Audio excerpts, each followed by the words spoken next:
ಜೆಡಿಎಸ್ಗೆ ಶಿವಸೇನೆಗೆ ಬಂದ ದುಸ್ಥಿತಿ ಬರುತ್ತಾ? ಅಲಯನ್ಸ್ ಬಗ್ಗೆ ಹೇಳ್ತಾರೆ, ಜೆಡಿಎಸ್ ಯಾವ ಮುಗಿಸ್ತಾರೆ ಹೇಳಕ್ ಬರುವುದಿಲ್ಲ. ಬಿಜೆಪಿ ಜೊತೆ ಇರೋ ಪಾರ್ಟಿ ಪಾತಾಳಕ್ಕೆ ಬೀಳುತ್ತಾ? ಅವಾಗ ಏನಾಗುತ್ತೆ ಗೊತ್ತಿಲ್ಲ. ಈಗ ಶಿವಸೇನೆ ಪರಿಸ್ಥಿತಿ ಏನಾಗಿದೆ, ಪಂಜಾಬದಲ್ಲಿ ಅಕಾಲಿ ದಳದ ಪರಿಸ್ಥಿತಿ ಏನಾಗಿದೆ. ಶೆಟ್ಟರ್ ಬಿಚ್ಚಿಟ್ಟ ಸತ್ಯ ಏನ್ ಗೊತ್ತಾ?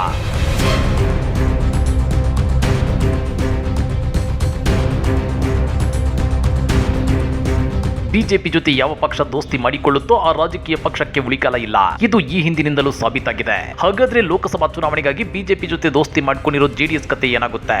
ಈ ಬಗ್ಗೆ ಮಾಜಿ ಸಿಎಂ ಮತ್ತು ಕಾಂಗ್ರೆಸ್ ಮುಖಂಡ ಜಗದೀಶ್ ಶೆಟ್ಟರ್ ಹೇಳಿದ್ದೇನ್ ಗೊತ್ತಾ? ಅದನ್ನ ಡೀಟೇಲ್ ಆಗಿ ತೋರಿಸ್ತೀವಿ. ಆದ್ರೆ ಅದಕ್ಕಿಂತ ಮೊದಲು ನಮ್ಮ ಚಾನಲ್ ಅನ್ನು ಸಬ್ಸ್ಕ್ರೈಬ್ ಮಾಡ್ಕೊಳ್ಳಿ. ಹಾಗೇನೇ ಪಕ್ಕದಲ್ಲಿರೋ ಬೆಲ್ ಬಟನ್ ಅನ್ನು ಪ್ರೆಸ್ ಮಾಡಿ.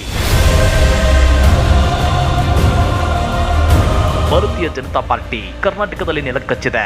ಇದು ಮತ್ತೆ ಮೇಲೇಳು ಯಾವ ಲಕ್ಷಣಗಳು ಕಾಣ್ತಿಲ್ಲ. ಹೀಗಾಗಿನೇ ಕಳೆದ ಲೋಕಸಭಾ ಚುನಾವಣೆಯಲ್ಲಿ ಕೇವಲ ಒಂದು ಸೀಟು ಗೆದ್ದಿದ್ದ ಜೆಡಿಎಸ್ ಜೊತೆ ದೋಸ್ತಿ ಮಾಡಿಕೊಂಡಿದೆ.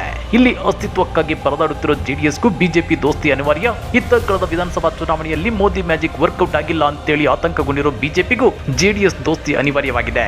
ಇಂಟ್ರೆಸ್ಟಿಂಗ್ ವಿಷಯ ಏನಂದ್ರೆ ಬಿಜೆಪಿ ಜೊತೆ ದೋಸ್ತಿ ಮಾಡಿಕೊಂಡಿರೋ ಯಾವ ರಾಜಕೀಯ ಪಕ್ಷವು ಇವತ್ತು ದೇಶದಲ್ಲಿ ಉತ್ತಮ ಸ್ಥಾನದಲ್ಲಿಲ್ಲ. ಈ ಹಿಂದೆ ಬಿಜೆಪಿ ನಾಯಕರು ಮಹಾರಾಷ್ಟ್ರದಲ್ಲಿ ಅಸ್ತಿತ್ವಕ್ಕೆ ಬರೋಕೆ ಶಿವಸೇನೆಯ ಜೊತೆ ದೋಸ್ತಿ ಬಯಸಿದ್ರು. ಆನಂತರ ಮಹಾರಾಷ್ಟ್ರದಲ್ಲಿ ಬಿಜೆಪಿ ಚಿಗುರಿಕೊಂಡ ಮೇಲೆ ಶಿವಸೇನೆಯನ್ನ ಕಂಪ್ಲೀಟ್ ಸೈಡ್ಲೈನ್ ಮಾಡಿ ಬಿಜೆಪಿ ದರ್ಬಾರ್ ನಡೆಸ್ತಿದೆ. ಸದ್ಯ ಮಹಾರಾಷ್ಟ್ರದಲ್ಲಿ ಬಿಜೆಪಿ ಅಲ್ಲಿನ ಶಿವಸೇನೆಯನ್ನ ಎರಡು ಭಾಗ ಮಾಡಿ ಅಧಿಕಾರದ ಗದ್ದುಗೆಗೇರಿದೆ. ಅಂದ್ರೆ ಅಧಿಕಾರಕ್ಕಾಗಿ ಬಿಜೆಪಿ ನಾಯಕರು ಅಡ್ಡದಾರಿ ಹಿಡಿಯೋದು ಗ್ಯಾರಂಟಿ. ಜೊತೆಗೆ ಡಿವೈಡ್ ಅಂಡ್ ರೂಲ್ ಪಾಲಿಸಿಯನ್ನು ಅನುಸರಿಸಿಕೊಂಡು ಬರ್ತಿದ್ದಾರೆ. ಹೀಗಾಗಿ ಕರ್ನಾಟಕದಲ್ಲೂ ಜೆಡಿಎಸ್ ಬಿಜೆಪಿಯನ್ನು ನೆಚ್ಚಿಕೊಂಡು ದೋಸ್ತಿ ಕುದುರಿಸಿಕೊಂಡಿದೆ. ಆದ್ರೆ ಬಿಜೆಪಿ ಜೆಡಿಎಸ್ ಅನ್ನ ಮುಗಿಸುವ ಸಾಧ್ಯತೆ ಇದೆ ಅಂತೇಳಿ ಮಾಜಿ ಸಿಎಂ ಜಗದೀಶ್ ಶೆಟ್ಟರ್ ಹೇಳಿದ್ದಾರೆ. ಬಿಜೆಪಿ ಬರೀ ಶಿವಸೇನೆಯನ್ನು ಮಾತ್ರವಲ್ಲ, ಪಂಜಾಬ್ನಲ್ಲೂ ಶಿರೋಮಣಿ ಅಕಾಲಿ ದಳದ ಜೊತೆಗೆ ದೋಸ್ತಿ ಮಾಡಿಕೊಂಡು ಆ ಪಕ್ಷವನ್ನ ಮುಳುಗಿಸಿದೆ. ಈಗ ಪಂಜಾಬ್ನಲ್ಲಿ ಬಿಜೆಪಿಯು ಅಧಿಕಾರವನ್ನ ಹಿಡಿದಿಲ್ಲ, ಶಿರೋಮಣಿ ಅಕಾಲಿ ದಳವು ಅಧಿಕಾರವನ್ನ ಹಿಡಿದಿಲ್ಲ. ಅದೇ ರೀತಿ ಬಿಹಾರದಲ್ಲೂ ಜೆಡಿಯು ಪಕ್ಷವನ್ನ ಬಿಜೆಪಿ ನಾಯಕರು ಮುಗಿಸಲು ಹೊರಟಿದ್ರು. ಆದ್ರೆ ಜೆಡಿಯು ನಾಯಕ ನಿತೀಶ್ ಕುಮಾರ್ ಅಲರ್ಟ್ ಆಗಿ ಬಿಜೆಪಿ ನಾಯಕರನ್ನ ದೂರ ಇಟ್ಟಿದ್ದಾರೆ. ಆದ್ರೆ ಕರ್ನಾಟಕದಲ್ಲಿ ಬಿಜೆಪಿ ಪರಿಸ್ಥಿತಿ ಏನಾಗುತ್ತೋ ಏನೋ ಅಂತೇಳಿ ಮಾಜಿ ಸಿಎಂ ಜಗದೀಶ್ ಶೆಟ್ಟರ್ ಆತಂಕ ವ್ಯಕ್ತಪಡಿಸಿದ್ದಾರೆ.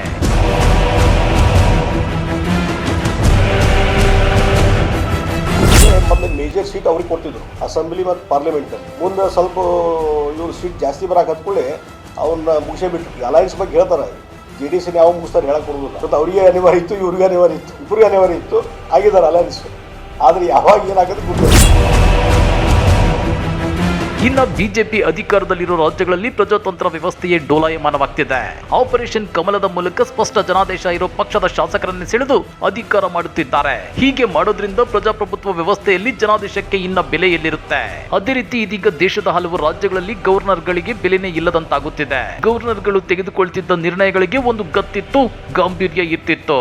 ಆದ್ರೆ ಬಿಜೆಪಿಯೇತರ ಪಕ್ಷಗಳು ಇದೀಗ ಅಧಿಕಾರ ಹಿಡಿದಿರೋ ರಾಜ್ಯಗಳಲ್ಲಿ ಗವರ್ನರ್ಗಳಿಗೂ ಮತ್ತು ಅಲ್ಲಿನ ಮುಖ್ಯಮಂತ್ರಿಗಳಿಗೂ ಮಧ್ಯೆ ಜಗಳ ಏರ್ಪಡುತ್ತಿದೆ. ಪಂಜಾಬ್, ಕೇರಳ ಮತ್ತು ತಮಿಳುನಾಡಿನಲ್ಲಿ ಸಿಎಂ ಮತ್ತು ಗವರ್ನರ್ಗಳ ಮಧ್ಯೆ ಜಗಳ ಇದೆ. ಇದರಿಂದ ಮೊದಲು ಗವರ್ನರ್ಗಳಿಗೆ ಇದ್ದ ಗೌರವ ಈಗ ಕಡಿಮೆಯಾಗ್ತಿದೆ ಅಂತೇಳಿ ಮಾಜಿ ಸಿಎಂ ಜಗದೀಶ್ ಶೆಟ್ಟರ್ ಹೇಳಿದ್ದಾರೆ. ಅದೇನೇ ಇರ್ಲಿ, ಬಿಜೆಪಿ ನಾಯಕರು 2024ರ ಲೋಕಸಭಾ ಚುನಾವಣೆಯನ್ನ ತಮ್ಮ ಸಾಧನೆ, ಅಭಿವೃದ್ಧಿಯ ಹೆಸರಲ್ಲಿ ಎದುರಿಸಬೇಕೇ ವಿನಃ ದೇವರು, ಧರ್ಮ ಮತ್ತು ಭಾವನೆಗಳನ್ನ ಕೆರಳಿಸುವಂತ ವಿಷಯಗಳನ್ನ ಇಟ್ಕೊಂಡಲ್ಲ. ಆದ್ರೆ ಈ ಹಿಂದೆ ಬಿಜೆಪಿಯಲ್ಲಿ ಇದ್ದ ಜಗದೀಶ್ ಶೆಟ್ಟರ್ ಹೇಳೋ ಪ್ರಕಾರ ಬಿಜೆಪಿ ಯಾವ ಪಕ್ಷದ ಜೊತೆ ದೋಸ್ತಿ ಮಾಡಿಕೊಳ್ಳುತ್ತೋ ಆ ಪಕ್ಷ ಮೇಲೇಳಲ್ವಂತೆ. ಹಾಗಾದ್ರೆ ರಾಜ್ಯದಲ್ಲಿ ಜೆಡಿಎಸ್ ಪರಿಸ್ಥಿತಿ ಏನಾಗುತ್ತೆ? ಲೋಕಸಭಾ ಚುನಾವಣೆಯಲ್ಲಿ ಕಳೆದ ಸಲದಂತೆ ಒಂದು ಎಂಪಿ ಸೀಟನ್ನಾದ್ರೂ ಗೆಲ್ಲುತ್ತಾ ಅನ್ನೋದೇ ಈಗಿರೋ ಬಿಗ್ ಪ್ರಶ್ನೆ. ಈ ಬಗ್ಗೆ ನೀವೇನಂತೀರಾ? ಕಮೆಂಟ್ ಮಾಡಿ, ವಿಡಿಯೋ ಲೈಕ್ ಮಾಡಿ, ಶೇರ್ ಮಾಡಿ. ಇಂಥ ಮತ್ತಷ್ಟು ರೋಚಕ ರಾಜಕೀಯ ಸುದ್ದಿಗಳನ್ನ ಮಿಸ್ ಮಾಡದೆ ನೋಡಬೇಕು ಅಂದ್ರೆ ಹಲೋ ಕನ್ನಡ ಯೂಟ್ಯೂಬ್ ಚಾನಲ್ ಅನ್ನ ಸಬ್ಸ್ಕ್ರೈಬ್ ಮಾಡ್ಕೊಳ್ಳಿ.